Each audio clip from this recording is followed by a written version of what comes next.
dirigeait le Amazon du crime. Et il s'est fait avoir avec une simple mise en scène du FBI.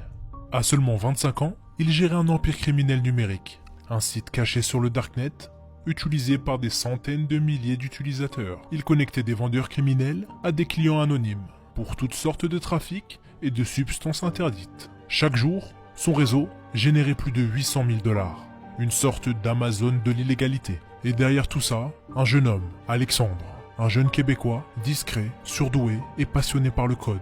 À 18 ans, il monte sa boîte. À 23 ans, il lance Alphabet, une plateforme illégale sur le Darknet. Ce site, c'est son chef-d'œuvre, un marché noir numérique, ultra sécurisé, caché aux yeux du grand public. Et là, c'est l'explosion.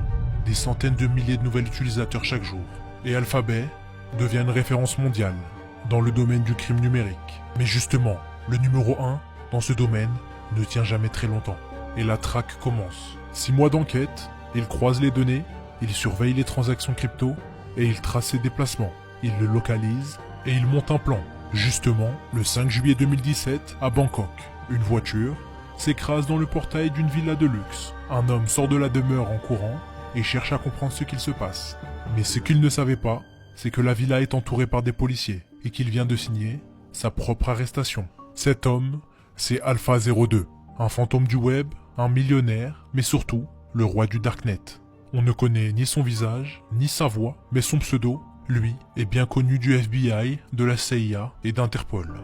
Et en sortant de chez lui, son ordinateur est resté allumé. Une grave erreur. Une preuve irréfutable.